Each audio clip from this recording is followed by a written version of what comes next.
Camaradrags, tudo bem? Hoje estamos aqui para conversar sobre um assunto super importante que envolve religião, movimentos sociais, marxismo e quais as reflexões que a gente pode tirar sobre como aliar progressismo e religião, porque pode sim e deve, mas como que a gente pode fazer isso e criar melhores estratégias. E comigo hoje eu estou com o Josué, um querido, e eu vou deixar ele se apresentar primeiro para vocês conhecerem ele, e eu espero que vocês conheçam. Se não conhecem no YouTube e tá no TikTok, aí sim você conhece, com certeza. Doutora Drag!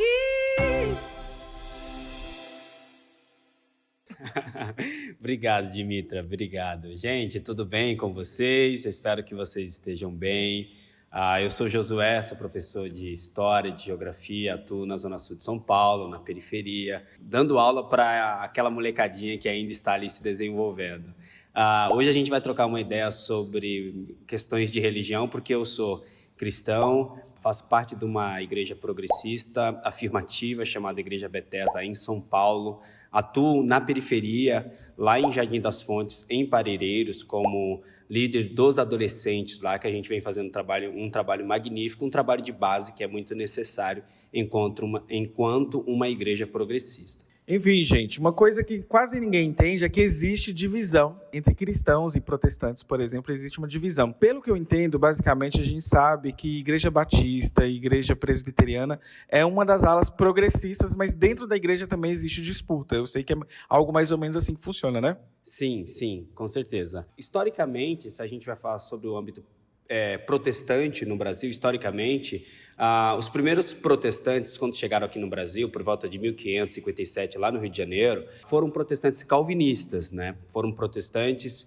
que, fugindo da perseguição, porque nós sabemos que o Brasil nasceu da Contra-Reforma, né? Da Igreja Católica Apostólica Romana. Após o protestantismo, se nasce a Contra-Reforma. Então, alguns protestantes que foram perseguidos nos países católicos, eles saem, por exemplo, as 13 colônias dos Estados Unidos da América do Norte nasceram dessa perseguição ou dessa fuga, né? Então, os primeiros protestantes que chegaram aqui no Brasil foram esses protestantes calvinistas, lá em Pernambuco também, os holandeses, que tentaram, de alguma forma, implantar uma colônia protestante aqui no Brasil, mas não conseguiram, porque o protestantismo foi proibido até cerca de 1810, com a chegada da corte portuguesa em 1808, porque o Brasil tinha acordos econômicos com a Inglaterra, então foi preciso abrir os portos, e a gente meio que divide a chegada dos protestantes aqui no Brasil em 3 períodos. Primeiro, uma tentativa de colonização. Segundo,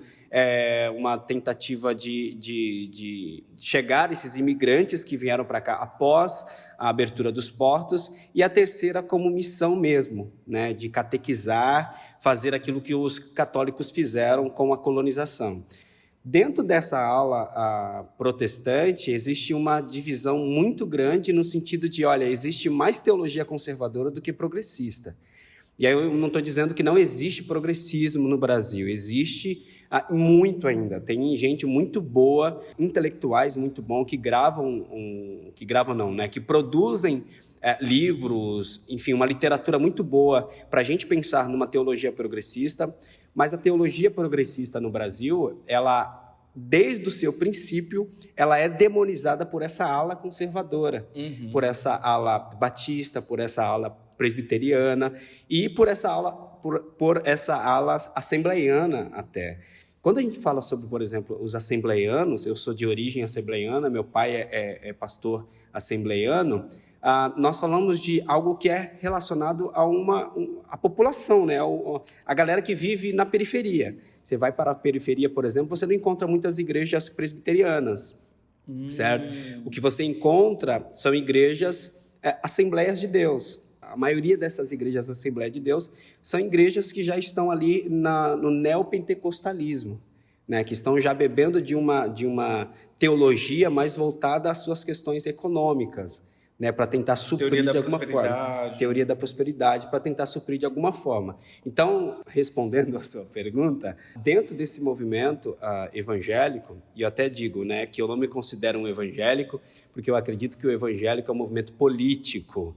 Então, quando a gente pensa, por exemplo, na bancada evangélica no Brasil, é uma bancada da bala, é uma bancada LGBT-fóbica, é uma bancada machista. Enfim, nós, da ala progressista, nós não nos consideramos evangélicos porque eu, por exemplo, considero o evangélico, ou o movimento evangélico, um movimento político no Brasil. Então, eu me considero um seguidor de Cristo, como Paulo Freire dizia, né? Não foi Marx que me arremeteu a Cristo, foi Cristo que me arremeteu a Marx. Por isso que eu proponho uma teologia, né, pensada a partir dos pés, né, a partir uma leitura popular da Bíblia, digamos assim. E para a gente refletir como que o neoliberalismo ele veio e ele sequestra a subjetividade das pessoas, implementa ideias de meritocracia, e aí eu queria entender como que a teoria da prosperidade se acoplou ao neoliberalismo e foi sequestrando a subjetividade das pessoas, que inclusive eu vejo que muita gente associa ir para a igreja é quando você vai vencer na vida. Se a gente fala da chegada dos batistas no Brasil, por exemplo, por volta de 1859 ou 60 por aí, os presbiterianos também, e eles vêm, em sua maioria, dos Estados Unidos, certo? Outros vieram desses países católicos que estavam sendo perseguidos, mas a maioria vieram dos Estados Unidos. E os Estados Unidos, ele nasceu a partir dessa ótica capitalista, né? E aí, eu lembro quando eu estava nos primeiros semestres assim, da faculdade, me deparei com a Ética Protestante e Espírito Capitalista, né, do Weber, e aquilo me deu um choque, assim, porque, imagine, um garoto assembleiano, filho de pastor, na universidade se depara, na universidade, com a perversidade do cristianismo ao longo da história, e aquilo foi um choque para mim. Então, e ele liga, né, de alguma forma, a teologia protestante como algo que legitimou o capitalismo, né? E esses países capitalistas, em sua origem, são países protestantes. Então, quando eles vieram dos Estados Unidos para cá, eles já vieram com esse espírito mesmo. A teologia calvinista desse período propagava a ideia de que, olha, você precisa trabalhar mesmo, consumir, né? Trabalhar para consumir, ganhar dinheiro cada vez mais, porque na Idade Média a Igreja Católica proibia, né, o acúmulo de riqueza. Só eles poderiam acumular, né? Eles detêm a maior parte das terras na Idade Média, mas, enfim, na Idade Moderna não pode, né? Eles queriam, de alguma forma, proibir. Com essa vinda deles para cá, começa a se propagar essa ideia, e não é uma ideia muito recente, né? Algumas pessoas acreditam que é uma ideia, a teologia da prosperidade, ela nasceu recentemente. Eu achava que era neoliberal, assim, uma coisa... Mas, na verdade, já se pensava nessa prosperidade bem lá no início. Essa teologia da prosperidade, ela só ficou bem mais intensa com esse neopentecostalismo, né, estadunidense, que veio de lá para cá, e aí afetou as camadas pobres de São Paulo ou do Brasil inteiro.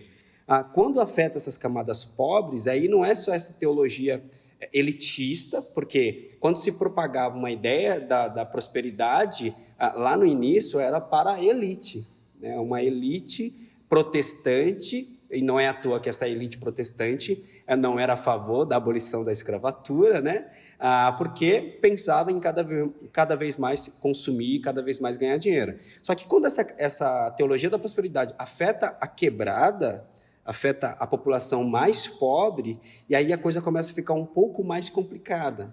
Porque essa teologia da prosperidade é fruto do sistema capitalista e é fruto do liberalismo, que de alguma forma pega a religião como instrumento de poder, certo? Para propagar na mentalidade dessas pessoas, principalmente periféricas, que elas precisam ser bem-sucedidas. E aí não é à toa, por exemplo, quando a gente olha para um pastor, feito aquele pastor que disse que eles estavam orando com pouca fé, porque se eles orassem com mais fé, Deus iria arrancar a mandíbula do Lula, ou algo do tipo que ele disse, né?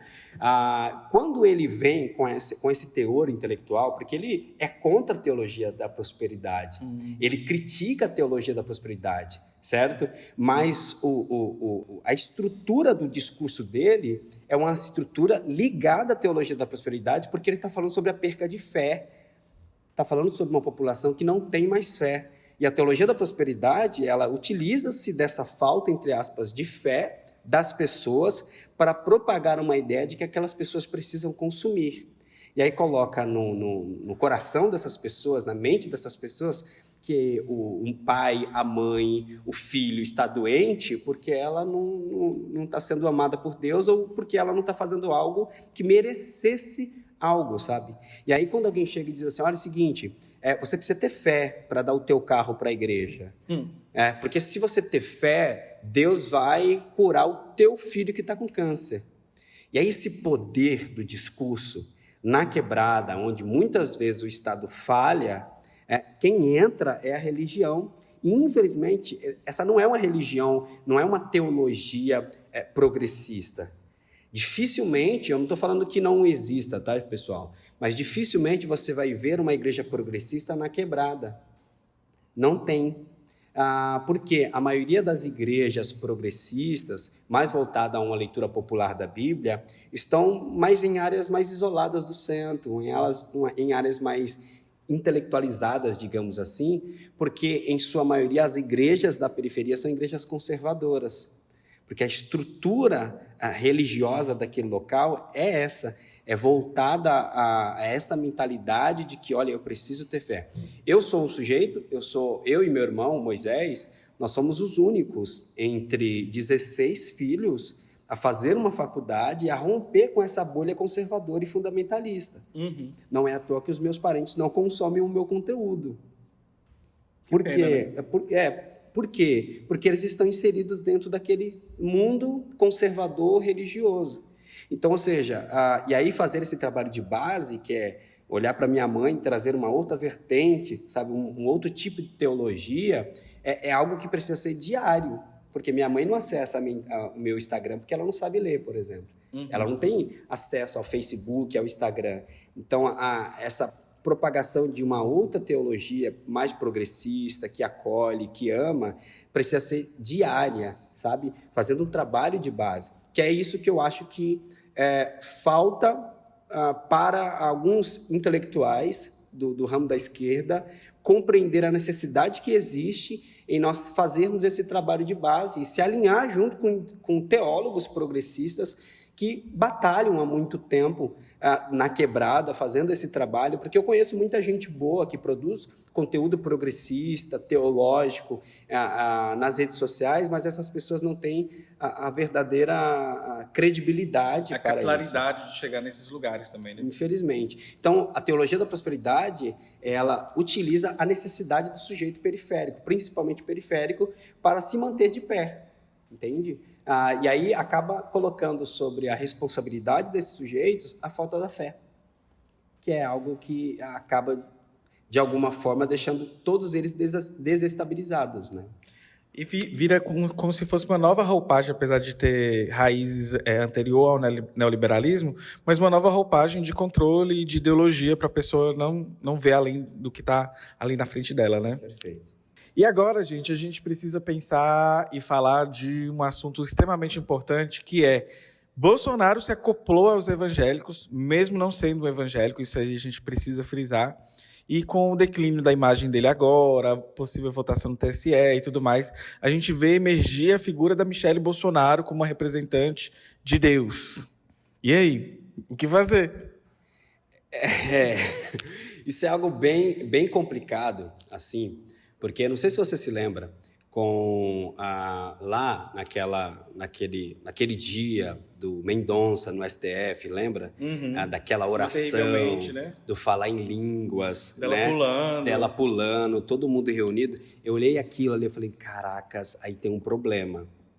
Porque existe essa apropriação, e eu vou dizer, voltada à questão mais pentecostal assim, apropriação de símbolos culturais do pentecostalismo para propagar essa narrativa de que, olha, nós somos evangélicos pentecostais e se nós somos evangélicos pentecostais, nós temos que se unir pela mesma causa, certo? Porque eles são conservadores. E é o que a gente vem conversando, a gente vem falando, né, sobre essas questões, sobre como eles são unidos, né, nisso. Eles são muito unidos nisso. E aí, quando eu olho para esse neopentecostalismo, para essa essa vertente liberal dentro dessas igrejas, e eu olho para esse poder do discurso, porque o discurso ele tem muito poder, a gente sabe disso, o discurso tem muito poder. E quando eu olho para ela, sendo uma mulher, aquilo que eles usam, né, uma mulher virtuosa, né, existe um texto bíblico que fala, mulher virtuosa, quem acharás? E aí eles utilizam dessa narrativa, né, dizendo que ela é uma mulher virtuosa. Olha o jeito que ela se veste, olha o jeito que ela se comporta, olha o jeito que ela coloca o seu marido à frente dela, como se ele fosse o cabeça da casa. É o poder do discurso que afeta essas pessoas, aí eu não estou falando apenas pessoas periféricas, estou falando no geral mesmo, afeta no geral essas pessoas que olham e se identificam. E aí a gente precisa levar em consideração que ela é um padrão estabelecido, né? É uma mulher branca, é uma mulher loira, vez ou outra está loira, morena, né? É uma mulher que outras olham e se identificam com o jeito de se vestir, com o jeito de falar, com o jeito de se comportar. Então, tudo que ela vai falar, aquelas pessoas vão beber, porque o poder do discurso é muito forte. E aí, dentro das igrejas, para somar, tem o pastor lá falando e dando exemplos da mulher virtuosa. Tem algo muito engraçado. Então, tudo se casa, inclusive. Tem algo muito engraçado que eu já ouvi muitas vezes eles fazendo alusão ao conservadorismo, né? Como é importante os cristãos, os evangélicos serem conservador, porque a expressão conservador ela está ligada ao sal que serve para conservar. E aí tem um texto bíblico que Jesus diz, vós sois o sal da terra. E aí eles pegam esse texto, aplicam, imagina num culto de domingo, nós temos 500 pessoas, o pastor prega esse texto dizendo, olha, Jesus diz que nós somos o sal da terra. E para que serve o sal? Para conservar. Então, por isso que nós temos que conservar a palavra de Deus. Percebe? E aí, imagine só isso no domingo à noite. As pessoas voltam para casa mastigando aquela pregação do pastor. Nós temos que conservar a palavra de Deus. E esse pastor, ele é considerado por alguns membros como uma pessoa ética. É o pastor que visita o enfermo, por exemplo. Então, meu pai tem 93 anos de idade, está em cima de uma cama, usando fralda, não consegue se comunicar direito, não anda, não enxerga direito. E quem vai visitar o meu pai não é o pastor da igreja progressista, não é as pessoas da igreja progressista intelectuais, né? São os assembleianos fundamentalistas, são os pastores assembleianos fundamentalistas. Então, percebe esse poder do discurso? Na hora, por exemplo, eu sei que o ciclo da vida do meu pai já vai se encerrar, porque é 93 anos de idade, mas vamos supor que ele é alguém que está com 40 anos de idade, quando ele passar por essa fase, ele simplesmente vai continuar ali bebendo daquele discurso e de maneira nenhuma vai mudar a sua mentalidade. De maneira Talvez nenhuma. Reforçar. E vai dizer, olha, tá vendo? Quando eu estava lá, foram eles que me ajudaram, foram eles que me acolheram, e eu sou grato a eles. Aí o pastor que leva uma cesta básica para aquela irmã que está precisando de dinheiro, o pastor, de repente, posta uma foto do Bolsonaro no Facebook dele. Aquela irmãzinha que recebeu a cesta básica do pastor, ela vai olhar para o pastor como a sua referência. E, infelizmente, às vezes o pastor não precisa falar nada. Só fazer uma postagem a favor do Bolsonaro no Facebook já leva todo mundo a fazer a mesma coisa. Então, porque a gente pensa que... eu tenho um ranço, eu vou dizer assim, um ranço, quando eu escuto algumas pessoas dizendo que, principalmente pessoas periféricas, que falta é consciência de classe. Nós sabemos que o que falta é consciência de classe mesmo, mas só que nós temos que fazer o trabalho de base. A gente precisa levar essa consciência de classe. E aí hoje a gente escuta muitas pessoas falarem, mas tem um celular, tem informação em todos os lugares, todo mundo consegue acessar a informação. Gente, eu cresci no meio cristão, eu comecei a ter uma consciência de classe com 25 anos de idade, quando eu entrei na universidade. Entende? Então, e aí eu olho para as minhas irmãs, por exemplo, e eu fico pensando, será que elas entendem o que eu falo? Porque se as minhas famílias, meus sobrinhos, os meus outros irmãos não me acompanham, as minhas irmãs mais da parte de mãe, assim, elas me acompanham. Aí eu fico pensando, será que elas estão entendendo o que eu estou falando? Certo? Será que elas sabem o que eu estou falando? Porque a gente tem esse discurso que, de alguma forma, eles... todo mundo tem o celular, então todo mundo tem acesso. Não, não é assim. Minha mãe é analfabeta, entende? Ela não consome o mesmo conteúdo do que eu. Sim. Meu pai, algumas pessoas da minha família não consomem a mesma coisa. Elas só consomem conteúdo voltado à religião. Só conteúdo voltado à religião.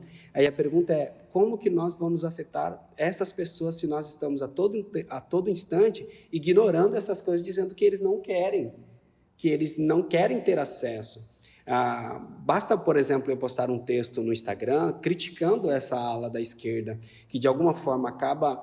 E eu entendo a raiva de muitas pessoas, porque o fundamentalismo religioso no Brasil... Ele corrói. Ele corrói, sabe? Ele é algo triste demais. Mas eu acho que ainda há esperança. Porque se nós sonhamos com uma sociedade comunista, por exemplo, é porque nós entendemos que há esperança. A gente não pode se propagar a ideia de que o capitalismo está aí, então, não vai cair de maduro. O capitalismo está aí, então não vai dar certo. Não, a gente batalha para isso. A gente está lutando para isso. Então, do mesmo modo, a gente precisa olhar para esses evangélicos, principalmente de periferia, e tentar se articular, tentar trabalhar para a gente levar essa outra ótica de sociedade, de teologia para eles, ou até mesmo ajudar no engajamento dos teólogos progressistas nas redes sociais ou em literatura, porque ajuda pra caramba também.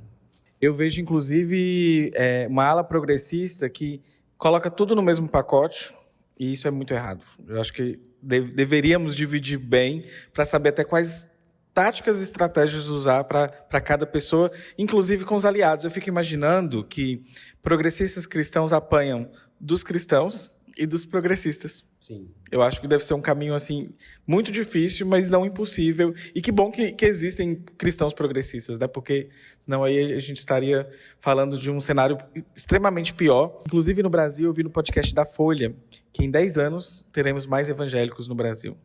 Ou seja, se não tiver a semente progressista no meio dos evangélicos, a gente vai para um cenário caótico. Caótico. E aí a gente vê, por exemplo, o Senado hoje, né? Que é um Senado bolsonarista, que é um Senado evangélico, conservador, e que a gente percebe como é difícil a gente fazer passar algumas leis diante desse Senado, porque é uma galera conservadora. E aí olha que complicado, porque quando a gente pensa nesses números, daqui 10 anos, o Brasil evangélico, o pastor Ricardo Gondim, que é o meu pastor, ele tem um texto muito bom, que tem por título Deus me livre de um país evangélico. E nesse texto ele faz essa abordagem sobre o quão problemático será um país evangélico conservador. Então, Deus me livre de um presidente evangélico, por exemplo. Terrivelmente evangélico. Percebe? E aí, o que eu sempre digo, né? Antigamente eu era convidado com mais frequência para falar em algumas igrejas, hoje eles não me convidam mais. Aí eu falo só da minha igreja. Mas quando eu era convidado para ir para algumas igrejas, eu dizia que os evangélicos são conhecidos no Brasil por serem LGBTfóbicos, machistas, né, por serem misóginos, por manterem uma cultura de violência, até mesmo dentro de casa. Quem não conhece pastores, por exemplo, que agridem as suas mulheres e depois vão para o culto à noite pregar a palavra de Deus. Muita incoerência. Né? Muita incoerência. E aí, por exemplo, essas pessoas são bibliólatras, né? Porque eles pegam um texto bíblico e colocam acima do humano, acima das pessoas. E é isso que eles têm, que eles fazem sempre. Então, eu olho para um país evangélico, 100% evangélico daqui 10 anos, eu fico horrorizado, eu fico com medo. Eu fico com medo. Eu fico com muito medo. Não é 100%, mas é a maioria. Não, a maioria é. Mas, de qualquer maneira, é um cenário estranho, eu acho. Sim, porque dá medo, dá muito medo. Se a gente pensar, existiram, sim, evangélicos progressistas que foram contra a ditadura militar. Existiram, sim, evangélicos protestantes que foram contra o nazismo, o fascismo. Sim, existiram, sim. Mas foram pouquíssimos, percebe? nós não estamos falando que não existiram. A gente está falando que a ala conservadora e fundamentalista é bem maior. E aí, se essa ala conservadora e fundamentalista é bem maior, há uma preocupação como que ficará o cenário brasileiro. Sim. E aí você vê, por exemplo, pessoas dizendo, evangélicos, né, conservadores, dizendo que o humano é a imagem e semelhança de Deus, mas eles não se importam quando colam, por exemplo, um adesivo com a Dilma com as pernas abertas no impeachment e, sabe, no posto de gasolina, e o cara colocar a mangueira do tanque nesse adesivo. Eles não se importam. Porque nessa mentalidade teológica fundamentalista, só é semelhança de Deus quem compactua da mesma teologia, certo? Quem compactua do mesmo discurso. E aí eles se sentem muito à vontade em falar que Deus vai quebrar, que eles não estão orando o suficiente para Deus adoecer os ministros do STF, ou para quebrar a mandíbula do Lula, ou algo do tipo. E está normal demais isso.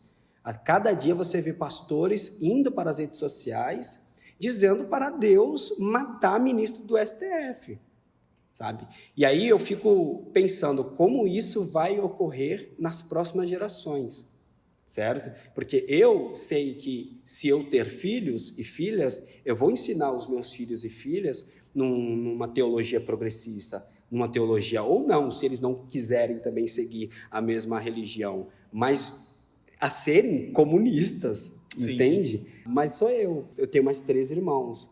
Então, eu dentro desses 13, como é que vai ser? Qual que é o impacto que eu vou ter na minha família?